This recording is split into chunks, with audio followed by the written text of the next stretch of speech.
Dave in St. Pete. Dave, good afternoon. How are you today, pal? What do you have for me? I'm doing good, obviously, considering the situation. But first, I'd like to say a speedy recovery to everybody in down there in Florida, but also to the guy that jumped in front of those bullets, what a hero that guy is. But really what I wanted to talk about, it comes down to two issues, whether it's basketball, gun control, or whatever it is. It comes down to money and it comes down to PR. We both agree that all PR is good PR. So, these guys, they don't care about steroids. They don't care about the basketball. It's all about the PR that they get.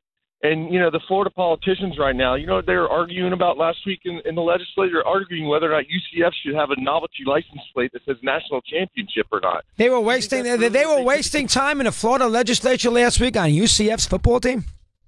Oh, no, on whether or not there should be a novelty plate that says national champions. That's what I meant. So we spent valuable time in the state of Florida's legislature where Marco Rubio resides, and we were farting around on UCLA's on the USC license plate.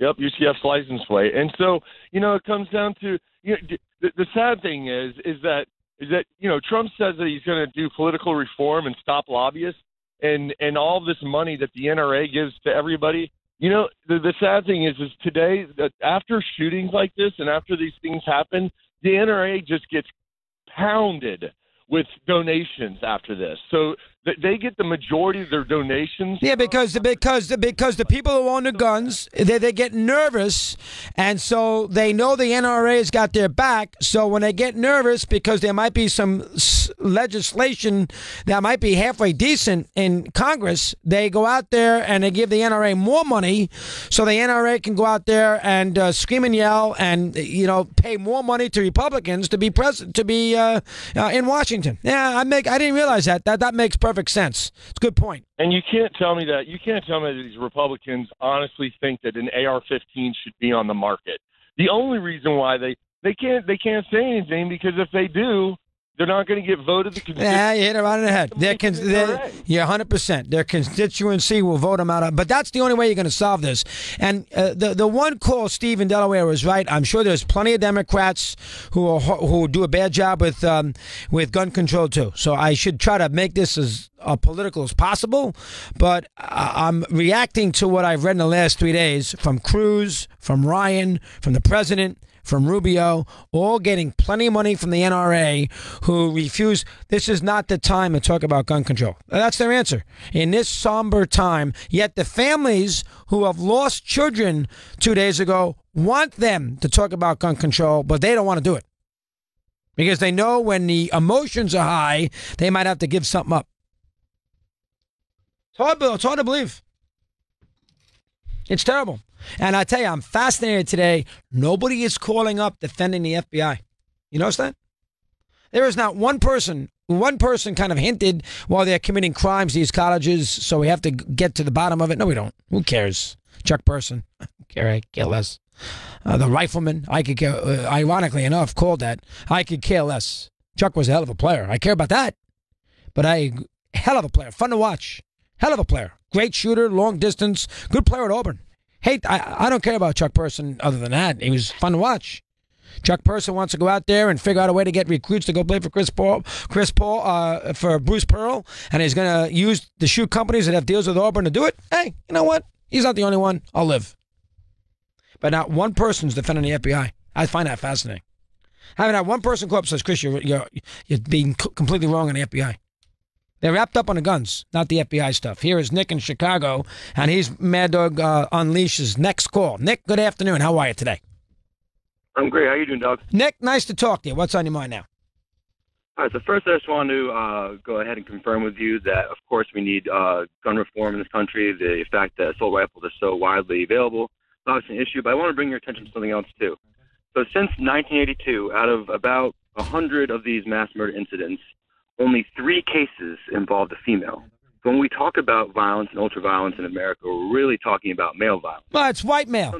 These are white males who are doing this. It's white young males. Well, not necessarily young, because the nutcase in Nevada was about 60 years old. But normally these are white crimes. Is what it comes. Let's be fair. And this doesn't. For some reason, this doesn't happen at PS 168. You ever notice that? These happens at these schools. This happens in Connecticut. This happens in Parkland. This happens in Columbine. This does not happen in these in urban schools. This happens in suburban schools. You ever notice? I mean, that tells you all you need to know. Yeah, but what I wanted to bring up too was that females have access to weapons, as well as they're just as susceptible to mental illness. But why wouldn't we see more females? So I don't have the. I mean, that's a fair question. You have to ask a psychologist about that. I'd like to see some of these incredible male athletes, these role models to our youth, stepping up as better role models as far as reshaping masculinity and try to battle toxic masculinity in America. So I just want to bring that up to you. I don't know what LeBron. I don't know what I don't know what you want LeBron to do about something like this. I don't know what you want him to do. I don't know how he's going to solve the problem. There are so many. I don't know.